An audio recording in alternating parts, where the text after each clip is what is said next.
My husband secretly sold my jewelry collection while I was visiting my family. When I returned home, he told me with a smug expression, "I made a major business move while you were away." I asked what investment. "I sold your jewels, every piece of it.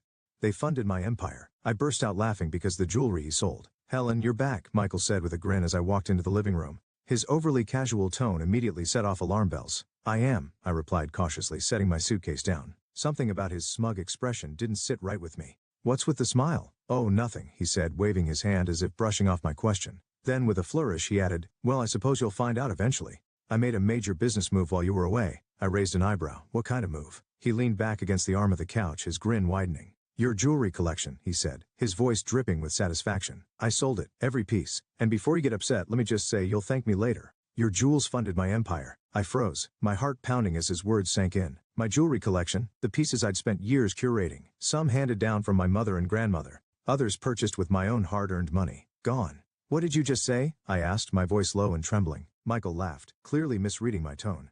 "I said I sold it, Helen. Do you know how much those diamonds were worth? Enough to jumpstart a venture that's going to put us on the map. It's brilliant, really. You should be proud." "Proud?" My hands clenched into fists as anger surged through me. "You had no right, Michael. That was my jewelry. Do you even realize what you've done?" He rolled his eyes. "Oh, come on. It's not like you wore half of it. It was just sitting there collecting dust. This way, it's actually doing something useful. My name is Helen, and if there's one thing I've learned in my marriage to Michael, it's that his ambition always comes first. When we met, I admired his drive. He had big dreams, and I believed in them. But over the years, I started to see the cracks, how his charm masked a tendency to bulldoze anyone who got in his way. Still, I never thought he'd stoop this low. The jewelry collection wasn't just valuable, it was deeply personal. Every piece had a story, a connection to the life I'd built for myself. And now it was gone just like that, because Michael had decided my possessions were his to use. But what Michael didn't know, what made his smug grin so infuriating, was that I wasn't as careless as he thought. A few months ago, after hearing about a string of local burglaries, I'd taken precautions. My most valuable pieces had discrete tracking devices embedded in their clasps. I forced myself to stay calm, hiding the storm of emotions brewing inside me. Michael thought he'd won, but the game had only just begun. That night, I sat in my bedroom staring at the open drawer where my jewelry box used to be. The empty space felt like a void, a physical reminder of what Michael had stolen from me. The anger bubbling inside me was almost too much to contain. He hadn't just sold jewelry. He'd taken pieces of my history, things I could never replace. The sapphire ring my grandmother had given me on her 80th birthday. The diamond bracelet my mom wore on her wedding day. Even the gold pendant I'd bought for myself after landing my first big job. Every piece meant something, and Michael had tossed them away like they were nothing more than a stepping stone for his empire. My fingers hovered over my phone. I wanted to call him out right then and there, scream at him, demand answers, but I knew better than to confront him when I was this angry. Instead, I opened the tracking app I'd installed months ago. The screen lit up with a map, little red dots scattered across the city. My breath caught as I realized they were still active. My necklace was at a jewelry consignment store downtown. The bracelet? It had already moved to a warehouse in the industrial district. The app even showed timestamps, tracking the journey of my belongings as they changed hands. A grim sense of satisfaction replaced my anger. Michael might think he'd pulled one over on me, but I had something he didn't: evidence. If the tracking data was accurate, I could not only find out where my pieces were, but also prove that Michael had stolen them. I picked up my phone and called Megan, my best friend and the one person I could always count on. "Megan," I said as soon as she answered, "you're not going to believe what Michael did." "What now?" she asked, already exasperated. I explained everything. The sale, his smug attitude, the tracking devices. By the time I finished, she was as furious as I was. "Helen, you have to go to the police," she said firmly. "I will," I said, feeling a flicker of determination. "First thing tomorrow." I ended the call and sat back, staring at the glowing dots on the screen. Michael had no idea what was coming, and for once, I felt like I had the upper hand. The next morning, I walked into the local police station, my phone in hand and my nerves wound tight. I'd never had to file a report like this before, but Megan's voice echoed in my head. "You have to go to the police." She was right. If I let Michael get away with this, he'd only push the boundaries further. At the front desk, a kind-looking officer greeted me. "How can we help you today?" "I need to report a theft," I said, trying to keep my voice steady. "Was it your property?" "Yes," I replied, taking a deep breath. "My jewelry collection. It was sold without my consent." The officer's eyebrows rose slightly, but he nodded. "Let's get some details." He motioned for me to follow him to a desk where I explained everything. Michael's actions, the value of the jewelry, and the tracking devices I'd installed. When I showed him the app, his expression turned serious. "This is excellent evidence," he said, jotting down notes. "If these tracking devices are active, we may be able to retrieve some of the items. Do you have a list of what was taken?" "I do," I said, pulling out a notebook I'd filled with every piece and its approximate value. It felt strange, almost surreal, as the officer read through the list. The sapphire ring, the diamond bracelet, the gold pendant, they were more than just numbers on a page. They were pieces of my life, and now they were scattered across the city because of Michael's greed. The officer, whose name tag read Detective Carter, looked up from his notes. We'll start by verifying the locations of the tracking signals. If the items are where you say they are, this could be a straightforward recovery. However, since your husband sold them without your consent, this also constitutes fraud. Are you prepared to pursue charges? I hesitated, the weight of his question pressing down on me.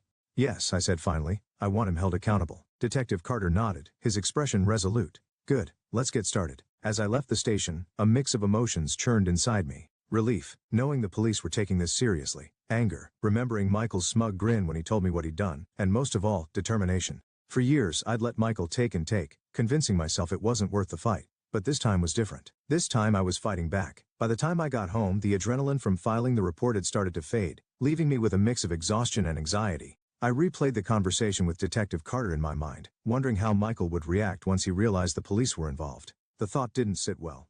Michael had always been good at spinning situations to his advantage, turning himself into the victim no matter how egregious his actions were. I'd seen it before.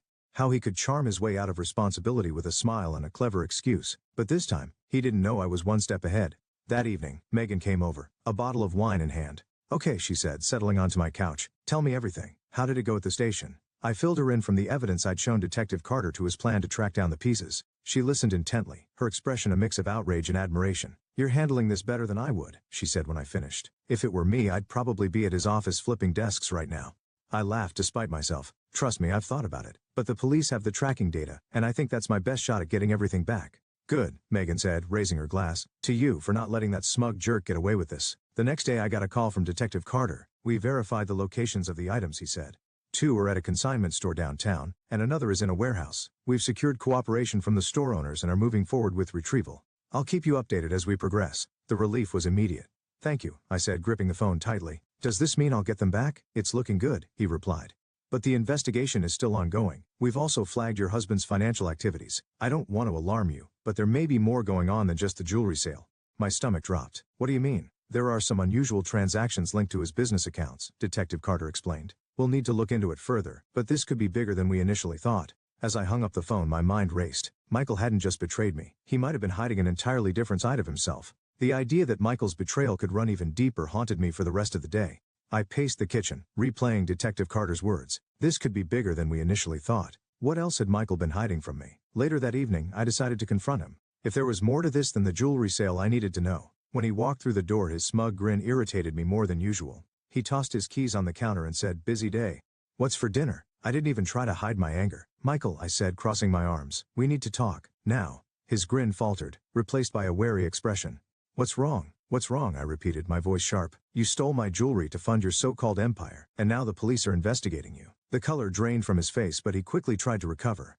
"Police? What are you talking about? I didn't steal anything, Helen. That jewelry was just sitting there, collecting dust. I thought you'd be happy it was being put to good use." I shook my head, disgusted by his audacity. "Put to good use? Michael, you had no right to touch my things. And now the police are looking into your finances and they think there's more to this than just the jewelry." His expression shifted, anger flashing in his eyes. "You went to the police?" he hissed. "You're turning this into a circus. Why couldn't you just talk to me like an adult?" "Because talking to you doesn't work," I shot back. "You always find a way to twist things or talk yourself out of trouble. This time there's evidence, and you can't charm your way out of it." Michael stared at me, his jaw tightening. "You've made a huge mistake, Helen. If you think you can tear me down like this, you've got another thing coming." I didn't flinch. "No, Michael. The only mistake I made was trusting you, but that ends now." The silence between us was heavy as he glared at me, his confidence cracking. For once he didn't have a snappy comeback or a smug excuse. He simply stormed out of the kitchen, slamming the door behind him. I stood there for a long time, my heart pounding. This wasn't just about reclaiming what was mine anymore. This was about standing up for myself, for everything I'd let Michael take from me over the years. And I wasn't backing down. The next day, I received another call from Detective Carter. His tone was steady, but there was a weight to his words. "Mrs. Parker, we've recovered 3 of the items so far, including the diamond bracelet and sapphire ring. The rest are being traced to other locations, but we've hit an unexpected development." "What kind of development?" I asked, gripping the phone tightly. "We've uncovered financial transactions linked to your husband's business that suggest fraudulent activity. Some of these funds appear to overlap with the sale of your jewelry, but others involve external accounts that raise red flags. We're expanding the investigation." I sat down, the weight of his words pressing on my chest. Michael wasn't just selfish, he was reckless. "What does this mean for me?" I asked cautiously. "For now, you're not implicated," Detective Carter reassured me. "But it's important that you remain cooperative and provide any additional information we request. Your husband's actions could have serious legal consequences." I hung up and stared at the phone in disbelief. What had Michael gotten himself into? Selling my jewelry was bad enough, but fraud? I felt like I was living with a stranger, someone I no longer recognized. That evening, I called Megan. The police think Michael's involved in something bigger, I said, pacing the living room. They're looking into his business accounts. Megan didn't sound surprised. Honestly, Helen, I'm not shocked. The way he carries himself, like the rules don't apply to him, it was only a matter of time before it caught up with him. But how could I not have seen this? I asked, my voice breaking. I married him, trusted him, and now everything feels like a lie. Megan's tone softened. You couldn't have known, Helen. He's good at hiding things, at manipulating people, but this isn't your fault. You're doing the right thing by standing up for yourself. Her words gave me some comfort, but the anger and betrayal still churned inside me. Later that night, Michael came home. His usual confidence was gone, replaced by an air of frustration and barely contained rage. I know what you've been doing, he said, his voice low and venomous. The police, the bank, do you have any idea what kind of damage you've caused? I didn't cause this, Michael, I said, meeting his glare. You did, and now you're finally facing the consequences. He laughed bitterly. You think you've won? This isn't over, Helen. You're right, I said calmly. It's not over, but it's out of your hands now. For the first time, I saw fear flicker in his eyes. The following morning, I received another call from Detective Carter. Mrs. Parker, he began, his tone steady but serious. We've recovered several more items from your jewelry collection. They were traced to a private auction house downtown. Relief washed over me. Does that mean I'll get them back soon? I asked, my voice trembling with a mix of hope and exhaustion. Yes, Detective Carter confirmed. We're working through the legal process to return the recovered items to you. But there's another development. The financial records tied to your husband's business show evidence of tax evasion and embezzlement. It's a growing case. Hearing those words didn't surprise me anymore. By this point, I'd come to accept that Michael wasn't just careless. He was deeply unethical. I thanked Detective Carter and hung up, my resolve hardening. I couldn't let Michael's actions drag me down any further. That afternoon, I took the first tangible step toward reclaiming my independence. I contacted a lawyer Megan had recommended, someone who specialized in both family law and financial recovery. Sitting in her office, I explained everything from the theft of my jewelry to the unfolding police investigation. This is a mess, she said, flipping through her notes. But the good news is you've already done a lot to protect yourself by going to the authorities. We can file for a formal separation and begin securing your personal assets. Hearing those words was both terrifying and empowering. I'd never imagined I'd be sitting in a lawyer's office planning to disentangle my life from my husband's. But after everything Michael had done, I knew it was the only way forward. What about his business? I asked. Could this affect me financially? Potentially, she replied. That's why it's important to establish clear boundaries now. If his business is under investigation, we need to ensure your finances are protected. Later that evening, as I reviewed the paperwork the lawyer had given me, Megan called to check in. How are you holding up? She asked. I'm okay, I said, surprising even myself with the honesty of the statement. For the first time in weeks, I feel like I'm in control. It's not easy, but I know I'm doing the right thing. You are, Megan said firmly. And you're stronger than you realize, Helen. Don't forget that. As I hung up, I glanced at the stack of documents on the table. The road ahead wasn't going to be easy, but for the first time I felt ready to face it. 2 days later, I met Detective Carter at the station to review the progress of the investigation. Mrs. Parker, he said, gesturing for me to sit across from him. We've traced almost all of your jewelry and confirmed it was sold through high-value channels. The auction house and consignment stores involved have provided full cooperation. That's a relief, I said, feeling a small weight lift off my shoulders. And Michael? What's happening with him? No. Detective Carter leaned forward, folding his hands on the desk. The evidence against him is significant. Between the unauthorized sale of your jewelry and the fraud tied to his business accounts, the DA is preparing charges. He's not going to walk away from this. Hearing those words filled me with a mix of satisfaction and sadness. Michael's actions had hurt me deeply, but knowing he would face consequences was a step toward justice. That evening, Michael came home late. I was sitting in the living room surrounded by legal documents and paperwork from the bank. He stopped in the doorway, his face hard and defensive. What is all this? He asked, nodding toward the papers. Divorce filings, I said evenly, not looking up from the page I was reviewing. His eyes widened, and for a moment, I saw genuine shock on his face. You're divorcing me? He asked, his voice tinged with disbelief. Yes, Michael, I said, meeting his gaze. This is the end. I won't let you drag me down with you any further. He scoffed, running a hand through his hair. You think you're going to come out of this unscathed? I built everything for us, Helen. Everything I've done was for this family. I laughed bitterly. You didn't do it for us. You did it for yourself. You stole from me, lied to me, and left me to clean up your messes. This family, it was always just about you. He stared at me, his confidence slipping away with each word.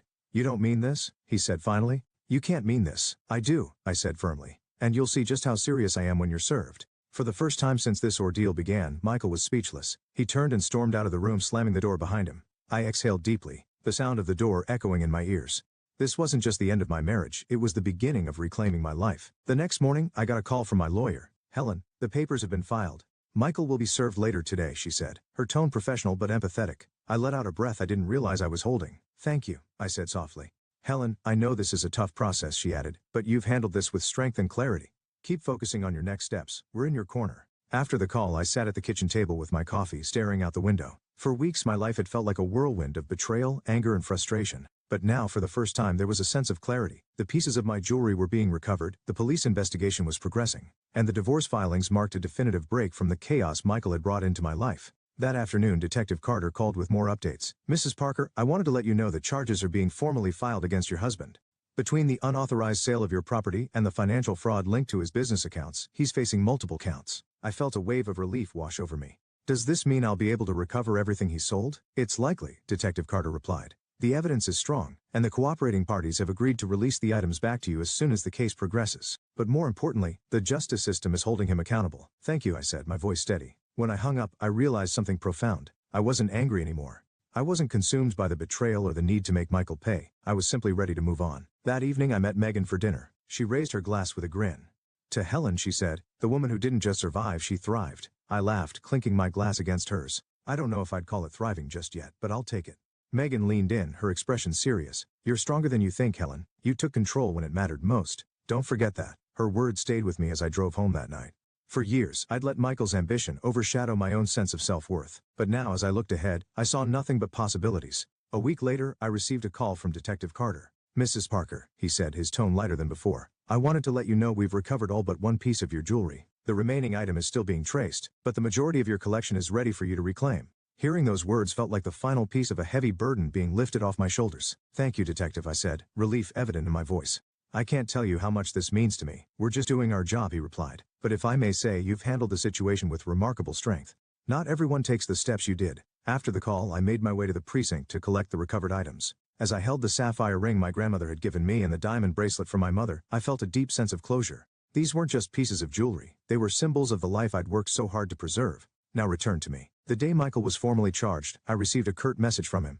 "You really had to drag this out, didn't you? I hope you're happy now." I didn't respond. There was no point. Michael had made his choices, and now he was facing the consequences. My energy was better spent on myself, on rebuilding, on moving forward. That evening, I went through the remaining paperwork with my lawyer. "Once the divorce is finalized, your financial separation from him will be complete," she said. "His debts won't touch you." "Thank you," I said, feeling a weight lift. "That's exactly what I need." It wasn't until later that night, sitting in my quiet, newly peaceful home, that I realized how much had changed.